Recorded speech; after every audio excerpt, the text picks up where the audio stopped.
स्वागत आहे तुमचं सुनीता सिंपल कुकिंगमध्ये। आज आपण कारळाची चटणी आणि तिळाची चटणी जेवणाची लज्जत वाढवणारी अगदी सोप्या पद्धतीने कशी बनवायची ते पाहणार आहोत। आज आपण कारळाची आणि तिळाची चटणी बनवणार आहोत। तर त्यासाठी लागणारे साहित्य पाहूयात। इथे मी कारळे घेतलेले आहेत, हे स्वच्छ निवडून वगैरे घेतलेले आहेत। त्यासाठी लागेल आपल्याला लाल तिखट, लसूण लागेल आणि चवीपुरतं मीठ लागेल। तसेच तिळाची चटणी बनवण्यासाठी तीळ घेतलेले आहेत, हे देखील निवडून घेतलेले आहेत। थोडेसे शेंगादाणे घेतलेले आहेत, अगदी छोटी वाटी घेतलेले आहेत, साधारणतः 1 ते 2 चमचे असतील। आणि लसूण लागेल आणि चटणी लागेल, लाल तिखट लागेल। सर्वात अगोदर आपल्याला गॅसवरती मी कढई गरम करायला ठेवलेली आहे। त्यामध्ये आपल्याला हे कारळे आहेत ते भाजून घ्यायचे आहेत।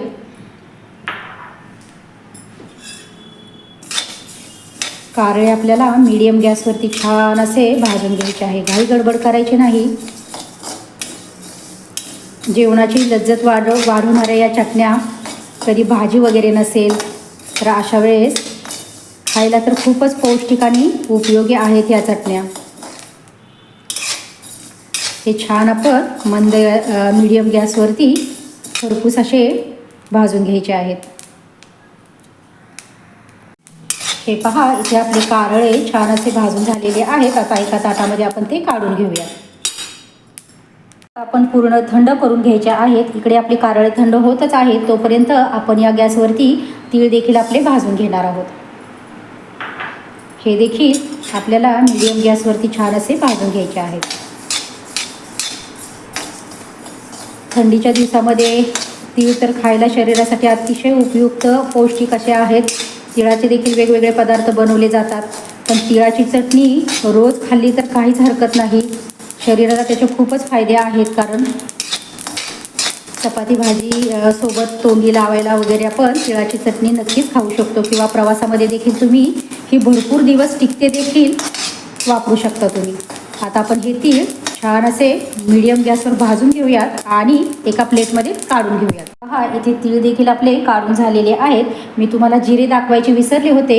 इथे मी जिरे घेतलेले आहेत, दोन्ही चटण्यांसाठी आपण वापरणार आहोत। साधारणतः 1 चमचा जिरे घेतलेले आहेत आणि हे देखील आपण हलकेसे असे भाजून घ्यायचे आहेत। गॅस एकदम मीडियम ठेवलेला आहे आणि अगदी हलकेसे हे भाजून घ्यायचे आहेत आणि हे देखील आपण थंड करून घेऊयात। इथे आपले कारळे थंड झालेले आहेत। आता आपण त्यामध्ये लसूण पाकळ्या घालून घ्यायच्या आहेत, तिखट घालून घ्यायचं आहे साधारणतः 1 चमचा आणि वरती मी थोडंसं आणखीन तिखट घेतलेलं आहे। चवीपुरतं मीठ घालायचं आहे आपल्याला, 1 चमचाभर साधारणतः मीठ घेतलेलं आहे, ते देखील घालून घेते। आता आपण मिक्सरवरती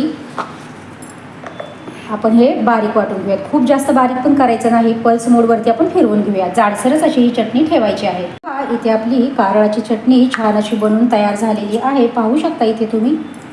हे पहा, ही या पद्धतीने बनवून तयार झालेली आहे। आता आपण एका वाटीमध्ये ती काढून घेऊया। मिक्सरच्या भांड्यामध्ये मी इथे तीळ घेतलेले आहेत, भाजलेले थंड करून घेतलेले तीळ आहेत। हे 1 चमचा मी जिरे घेतलेले आहेत, हे भाजून थंड केलेले जिरे आहेत। लसूण पाकळ्या घेतलेल्या आहेत, त्या देखील आपण यामध्ये घालून घेऊयात आणि शेंगादाणे अगदी 1 ते 2 चमचा घेतलेले आहेत, ते देखील आपण यामध्ये घालून घेऊयात। आता तिखट घालायचं आहे, तुम्हाला कितपत तिखट हवं आहे त्यानुसार तुम्ही यामध्ये तिखट घालून घ्या।